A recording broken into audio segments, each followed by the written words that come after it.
Most of us spend our lives trying to be liked. What if the secret to happiness was the exact opposite? We avoid conflict, seek approval, and shape our actions based on what others think. But, according to the courage to be disliked, this mindset is exactly what holds us back. True freedom doesn't come from validation. It comes from letting go of the need for it. So, today, we're breaking down the 17 biggest ideas from this book. Based on the psychology of Alfred Adler, it argues that happiness isn't found in success, wealth, or even relationships, but in the willingness to be disliked. So, if you're new here, this is Wise Words, where we take the most impactful books in the world and break them down into clear, actionable insights. If you want to learn faster and think sharper, stick around. And if you get value from this, hit like and subscribe. It really helps us out. Now, let's start with the first big lesson. Why your feelings of inferiority aren't facts, and how changing your perspective can change everything. Idea number 1. Inferiority is a subjective feeling. What if I told you that your insecurities aren't facts, they're just opinions? And even crazier, they're your own opinions about yourself. Charlie Munger once said, "The first rule of a happy life is low expectations." Now that might sound negative, but what he meant is this. Most of our suffering comes from comparing ourselves to unrealistic standards. And this is exactly what the courage to be disliked argues. Feelings of inferiority aren't objective facts. There are personal interpretations. You can take something as simple as height. Objectively, it's just a number. But one person might think, I'm short, so I'm at a disadvantage in life, while another might think, I'm short, so I need to develop other strengths. Same reality, completely different mindset. And that's the power of subjectivity. You get to choose how you see yourself. So, how can you apply this? So how do you break free from your self-imposed limitations? Well, 1, we need to separate fact from opinion. Instead of saying, I'm not good enough, ask yourself, is this really true? Or is it just a story I've been telling myself? Another way is reframing weaknesses as strengths. Are you shy or just thoughtful? Are you bad at networking or just selective with your relationships? Be careful with the words you use because they shape your identity. Then another way is remember the world is shaped by perception. You can't always change objective reality, but you can always change how you interpret it. Now here's a little reframe or motto to remember this idea. My weaknesses are only weaknesses if I believe they are. But here's the catch. Feeling inferior isn't always bad. In fact, it can actually be a huge advantage, but only if you use it in the right way. So let's talk about how to turn insecurity into fuel for growth. Idea number 2, an inferiority complex is just an excuse. So, feeling inferior isn't always a bad thing. In fact, it can push you to grow. But when it becomes an excuse, it becomes a trap. There's a real big difference between feeling inferior and having an inferiority complex. Feeling inferior can be motivating. If you realize you lack knowledge or skill, you work to improve. An inferiority complex, however, is when you use that feeling as an excuse. For example, I'm not smart enough, so I'll never succeed. This shift from motivation to self-imposed limitation is what holds most people back. You can imagine 2 people. One thinks, I didn't go to a top university, so I need to work hard or twice as hard to prove myself. The other thinks, I didn't go to a top university, so I'll never be successful. Exactly the same situation. One moves forward, the other stays stuck. So with that being said, how can we apply this idea? How do you stop your insecurities from becoming excuses? So, firstly, we can question the belief. Instead of saying, I can't do this because of X, ask, has anyone in my situation ever succeeded? The answer is almost always going to be yes. Another way is reframing limitations as challenges. Instead of seeing obstacles as stop signs, treat them as problems to solve. And then lastly, take action immediately. Nothing destroys self-doubt faster than proof. Even a small win will rewire your brain to believe I'm capable. So here's another motto to remember this idea. My limits are only real if I accept them. And here's something surprising. After all this, people who brag the most often feel the most insecure. Let's just talk now about why constant boasting is just a mask for deep inferiority. So, idea number 3, bragging is a mask for inferiority. Ever notice how the people who brag the most usually have the most to prove? Charlie Munger once said, "People constantly seeking admiration and status usually feel the least secure." And that's exactly what the courage to be disliked argues. People who exaggerate their achievements aren't confident. They're compensating. And here's why. When someone constantly says, "If it weren't for X, I'd be successful," they're really saying, "I want you to believe I'm valuable." When people inflate their past successes, they're often trying to convince themselves as much as they're trying to convince you. No one can endure persistent feelings of inferiority forever. So some people deal with it by creating a false sense of superiority. So how can we apply this idea? One, we need to recognize the pattern. If you find yourself over-explaining your successes or making excuses for your failures, ask yourself, who am I really trying to convince here? Another way is detaching your identity from external validation. True confidence doesn't come from telling people you're great. It comes from not needing to say anything at all. And then lastly, shift from proving to improving. Instead of focusing on how others see you, ask yourself, am I actually becoming better? That's what really matters. So here's a motto to remember this idea. The need to prove myself is proof that I don't believe in myself yet. And now, here's something even bigger. What if you stopped competing with others altogether? Because the moment you stop comparing, you stop fearing failure. So let's talk about why life is not a competition. Idea number 4, life is not a competition. What if I told you that the reason you feel anxious, frustrated, or like you're not enough is because you're trapped in a game you don't even have to play? Most people go through life comparing themselves to others. They want to be smarter, richer, more successful. But here's the problem. The moment life becomes a competition, you then become afraid of losing. Charlie Munger once said, "The world is not divided by greed, it's driven by envy." And that's exactly what the courage to be disliked argues. The need to win often comes from insecurity. If you're confident in your own path, you don't need to beat anybody else. The fear of failure exists because we see life as a ranking system. But if life isn't a contest, failure then becomes learning. True confidence comes from improving yourself, not from being better than others. So, how can we apply this idea? 1. Stop keeping score. Somebody else's success doesn't take away from yours. There is no finish line. Secondly, define success on your own terms. If you let the world define success for you, you'll always feel behind. 3. Remind yourself other people's paths are irrelevant to yours. Instead of thinking, they're ahead of me, reframe it as, I'm exactly where I need to be. So here's a lovely motto to remember this idea by. The only person I need to be better than is the person I was yesterday. But even if you stop competing, there is another hidden force shaping your decisions. Your fear of what other people think. And here's the truth. They're not thinking about you nearly as much as you believe. So, idea number 5. Other people don't think about you as much as you think. How much time do you spend worrying about what others think of you? What if I told you they're not thinking about you at all? Most of our anxiety around status, appearance, and approval comes from a false belief that people are constantly watching and judging us. But the courage to be disliked makes one thing clear. Most people are too busy thinking about themselves to even begin to think about you. For example, you worry about how you look in public, but so does everybody else. You replay awkward moments in your head, but no one else even noticed. Or you assume people are scrutinizing your choices, but they're often just preoccupied with their own problems. This realization is liberating. Once you stop believing that people are judging your every move, you can start living freely. So, how can we apply this idea? Number 1 is flipping the perspective. Ask yourself, how much time do I actually spend thinking about others? It's probably not much. So now apply that to yourself. Another way is letting go of social anxiety.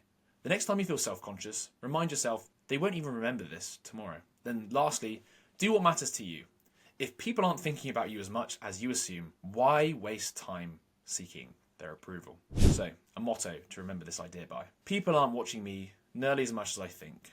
I'm free. And that brings us to the next idea. If people aren't thinking about you, why are you living for their approval? Let's now talk about why seeking approval is the fastest way to lose yourself. Idea number 6. Do not live for the approval of others. How much of your life is shaped by what you want and how much is shaped by what others expect from you? Most people don't realize it, but they're not truly living for themselves. They pick careers to impress their parents. They chase goals because society says they should. They even make decisions based on how they'll be perceived, not what actually makes them happy. The courage to be disliked argues that this is the fastest way to lose yourself. If you live for approval, you'll never feel free because your happiness is controlled by other people. And if you base your self-worth on praise, you'll always be chasing validation, which means you'll always feel insecure. And if your choices are dictated by others, you're not really living your own life. And what's the result here? Resentment, anxiety, and potentially feeling lost. So how can we apply this idea? Number one, we need to ask ourselves, if no one was watching, what would I do? If your choices would change, it means you're living for others, not for yourself. Two, separate your desires from expectations. Just because others expect you to take a certain path doesn't mean you have to. And then thirdly, accept that not everyone will approve, and that's okay. Trying to make everybody happy will only make you unhappy. So, what's a motto to remember this idea by? Approval is a moving target. I choose to live for myself. But if you really want to take control of your life, you need to stop worrying about things you can't control, including how others see you. That's where the next idea comes from. So, idea number 7, separating tasks, what you can and cannot control. How much of your stress comes from things you have no control over? Most people spend far too much time worrying about things that aren't even their responsibility. For example, things they can't change, yet you obsess over them anyway. The courage to be disliked introduces a powerful concept to fix this. It's called separating tasks. Here's how it works. Ask yourself, who ultimately faces the consequences of this decision? If the answer is you, then it's your task. You should focus on it. But if the answer is somebody else, well, then it's their task. Let it go. For example, a child's education. The parent's role is to provide guidance, but ultimately, learning is the child's task. What others think of you, that's their task, not yours. You can't control their opinions, so why waste energy worrying? So, how can we apply this? Number 1, write down your biggest worries. Then ask, is this actually my task? Or am I carrying something that belongs to somebody else? Number 2, let go of things beyond your control. Other people's judgments, reactions, and choices aren't yours to manage. Then number 3, focus only on what you can control. Your actions, mindset, and decisions. That's where your energy should go. So, another motto to remember this idea. Not my task, not my problem. And here's where it all connects. Because if you truly want freedom, you need to accept something uncomfortable. Being free means being willing to be disliked. Let's talk about why. Idea number 8. Freedom means being willing to be disliked. What if I told you that the price of true freedom is being disliked? Most people, including myself, want to be liked by everybody. They avoid conflict, say yes when they mean no, and shape their lives around avoiding rejection. But the courage to be disliked argues that this is the opposite of freedom. Trying to make everybody happy means you'll never be able to live for yourself. And fear of rejection locks you into a prison where you're always second guessing yourself. The truth, not everyone will like you, and that is more than okay. And now this doesn't mean being rude or not caring about others. It simply means being okay with the fact that some people won't approve of you. So, how can we apply this idea? Well, number 1 is accepting that disapproval is inevitable. No matter what you do, some people won't like you. So why waste energy trying to change that? Second, make decisions based on your values, not fear of rejection. Ask yourself, would I still do this if I knew no one would approve? And then lastly, reframe criticism as a proof of authenticity. If everybody agrees with you, it means you're probably not being your real self. So, another motto to remember this idea. Not everybody has to like me. I am free. But if you stop chasing approval, where then do you get your sense of worth? That's where the next idea comes in. Learning that true value comes from contribution and not validation. Idea number 9, value comes from contribution, not validation. If you stopped seeking validation, likes, compliments, approval, how would you know if you were valuable? Well, most people measure their worth by how others react to them. If they get praise, they feel good. If they're ignored or criticized, they feel worthless. But the courage to be disliked argues that true value doesn't come from external validation. It comes from contribution. When you live for praise, you become dependent on others for happiness. And when you focus on contribution, you create value regardless of who notices. Gratitude rather than validation becomes the true measure of meaningful interactions. Think about it. A teacher who helps students doesn't need constant praise to know they're making an impact. A musician who loves their craft doesn't need applause to keep creating. A parent doesn't need their child to say thank you every day to know their care matters. When you stop chasing approval and start focusing on how you can contribute, your sense of worth becomes unshakable. So, how can you apply this idea? 1, we're going to shift from what do people think of me to how can I add value? Stop waiting for recognition and focus on making a difference. Secondly, we can detach from immediate rewards. Just because you don't get applause right away doesn't mean your efforts aren't meaningful. Then lastly, we're going to measure impact and not validation. Ask, did I improve somebody's life today, even in the smallest way? If yes, that's enough. So, a motto to remember this idea. My value comes from what I give, not how I am seen. And once you stop seeking validation, you free yourself to live in the moment. Because true self-worth isn't found in the past or future. It exists right now. Let's talk about why. Idea number 10, exist in the present. How much of your life is spent thinking about the past or potentially worrying about the future? Most people don't actually live in the present. They either dwell on the past, regretting mistakes, reliving old failures, or wishing things could have gone differently. Or they obsess over the future, worrying about what might happen, what people might think, or whether they'll ever be successful. But the courage to be disliked argues that true freedom and self-worth don't exist in the past or future, they exist right now. Your past does not define you. Who you were yesterday is irrelevant to who you can choose to be today. And your future is also not set in stone. Waiting for the perfect time to start living is just another way of avoiding life. Your value is not tied to past achievements or future goals. It exists in who you are in this moment. What does this mean? Well, this means you don't have to earn the right to feel worthy. You are already enough simply by existing. So, how can we apply this idea? Well, number 1 is we've got to let go of someday thinking. Stop telling yourself you'll start living once you get the job, you get the relationship, or even the money. The only time to be happy is now. Secondly, break the habit of replaying the past. Instead of asking, what if I had done that differently? Ask, what can I do right now? And then lastly, focus on presence and not perfection. Life isn't about reaching a final destination. It's about fully experiencing each moment as it comes. So, another great motto to remember, another idea. The only time I have is now, and now is enough. But if you truly want to live in the present, you need to be honest with yourself. And that means self-acceptance, not self-deception. So let's break down the difference. Idea number 11, self-acceptance vs self-affirmation. What's the difference between telling yourself, I am strong, and actually becoming strong? Well, most self-help advice tells you to repeat affirmations. I am confident, I am successful, I am powerful.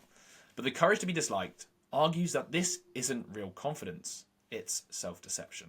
There is a huge difference between self-affirmation, which is telling yourself something you wish were true, vs self-acceptance, which is acknowledging where you are right now, without excuses, without denial, and choosing to improve. Think of it this way. If you're out of shape, repeating I am fit and strong won't change the reality.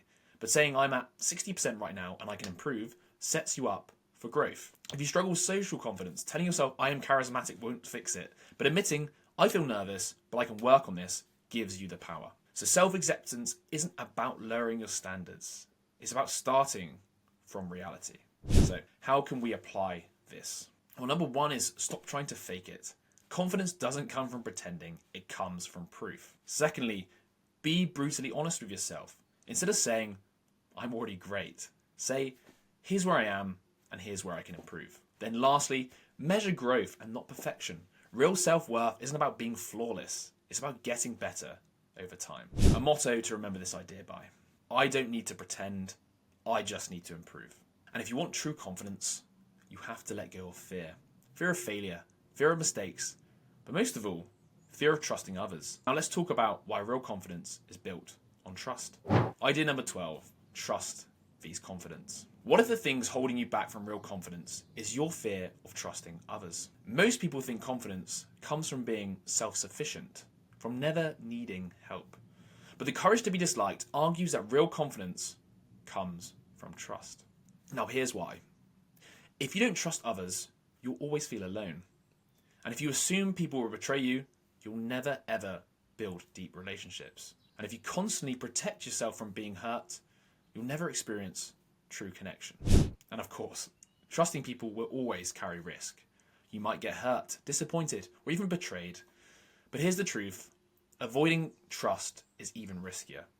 It leads to shallow relationships, isolation, and a fear-driven life. Charlie Munger had a similar philosophy when it came to business and life. The best way to get a good spouse is to deserve a good spouse.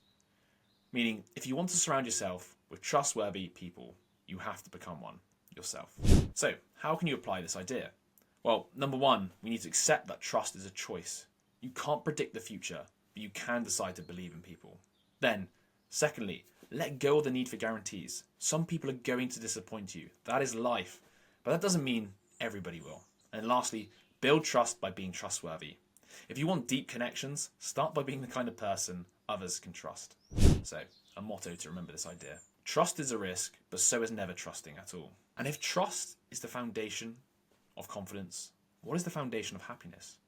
Well, according to Adler, it's not success or status. It's something much simpler. Idea number 13, you can be happy now. What if the only thing standing between you and happiness is the belief that you're not allowed to be happy yet?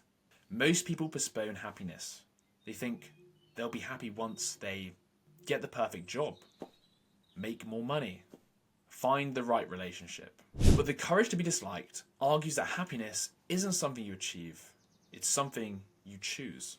Happiness isn't a future reward if you think, I'll be happy once I have X, because you'll always be chasing something else. You don't need permission to be happy. You don't need to earn it.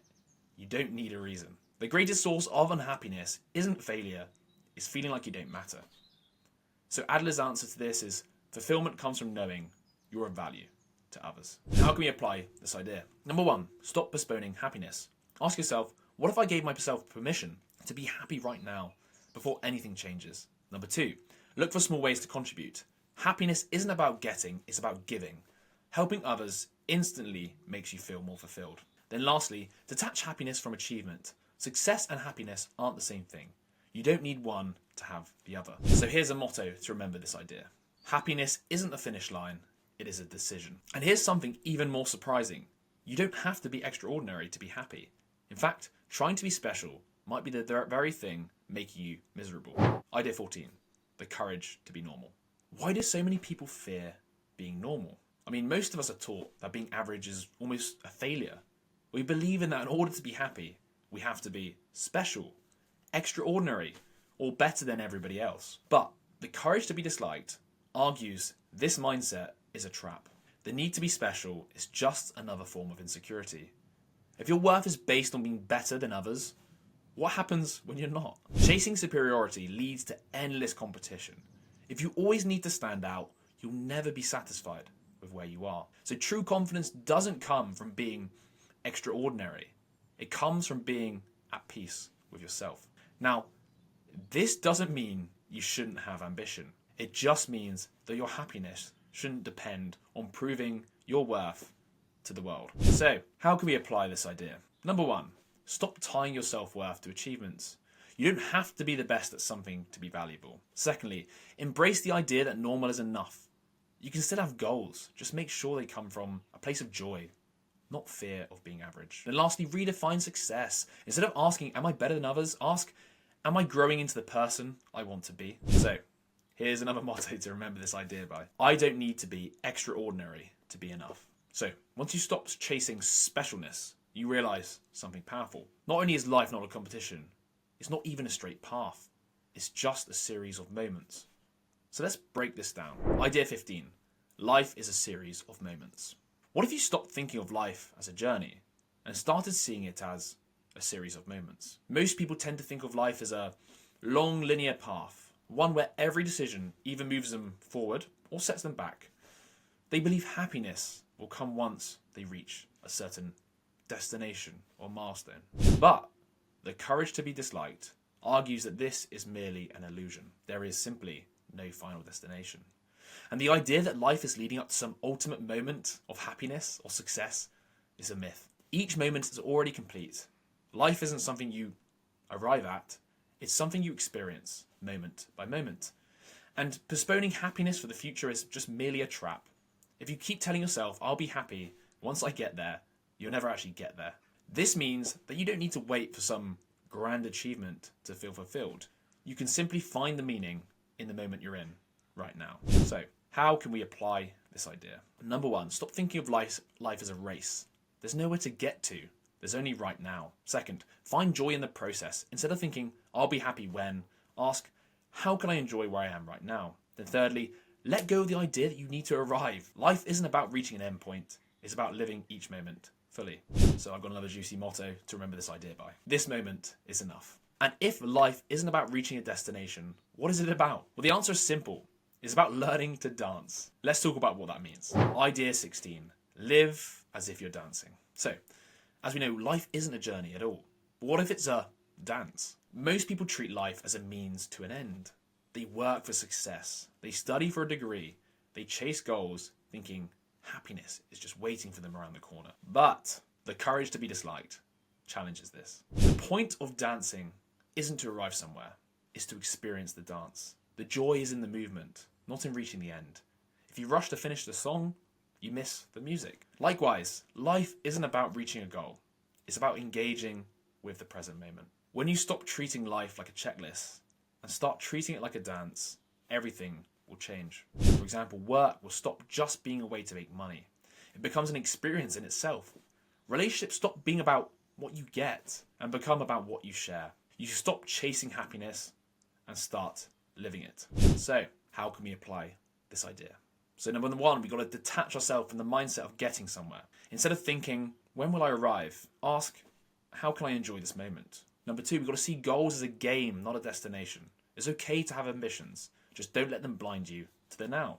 And then thirdly, focus on the experience, not just the outcome. Work, relationships, hobbies, these aren't stepping stones. They're the dance itself.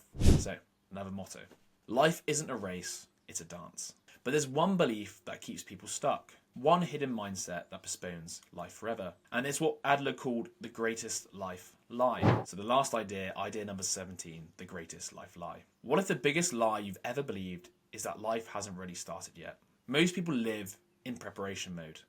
They tell themselves something along the lines of, once I finish school, then I'll start my real life. Once I get the perfect job, then I'll be happy. Once I have more time, then I'll focus on what I actually want. But the courage to be disliked argues that this is the greatest life lie. There is no preparatory period. Life isn't something that's about to begin. It's happening right now. You're not on the way to your real life. You're already living it. So waiting for the perfect moment is just another way of avoiding action. The right time never comes. You have to create it. This means that if you're postponing happiness, purpose, or meaning, you're actually just postponing your life. So how can we apply this idea? Well, we've got to stop waiting for someday. If something matters to you, start now, even if it's small. Secondly, we've got to recognize that there's no perfect moment for anything.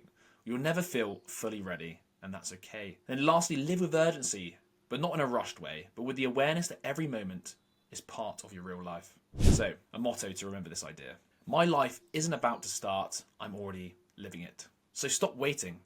Stop postponing. Because the time to live isn't later, it's right now. So, let's summarize the 17 life-changing ideas. So number one, we had inferiority is a subjective feeling. So your weaknesses are only weaknesses if you believe there are. Then we had an inferiority complex is an excuse. So don't let your insecurities turn into self-imposed limitations. Then number three was bragging is a mask for insecurity. Confidence doesn't need to prove itself. Number four, we had life is not a competition. So stop comparing and start growing for yourself. 5, we had other people don't think about you as much as you think. So stop shaping your life around their opinions. Then number 6, do not live for the approval of others. Your happiness isn't found in the validation. Number 7, separate tasks, what you can and cannot control. Worrying about things beyond your control is just wasted energy. Number 8, freedom means being willing to be disliked. Living authentically means not everyone will approve, and that is okay. Number 9, value comes from contribution, not validation. What you give matters more than how people see you. Number 10, exist in the present. Your worth isn't in the past or future, it's in the moment. 11, self-acceptance is not self-affirmation. True confidence comes from honest self-awareness, not empty positivity. Number 12, trust is a choice. Avoiding to trust to protect yourself only leads to isolation. 13, you can be happy now. Happiness isn't something you earn, it is something you choose. Then 14, the courage to be normal. You don't have to be extraordinary to be enough. 15, life is a series of small moments. There is no final destination, only now. 16, live as if you are dancing. Life isn't a race, it's something to engage with fully. And then 17, and lastly, the greatest life lie. There is no preparing period. Life isn't about to start, it's already happening. So, if any of these ideas spoke to you, let us know in the comments. And what's the one mindset shift you're going to make after this video? And if you got value from this, please don't forget to like and subscribe for more deep dives and breakdowns like this.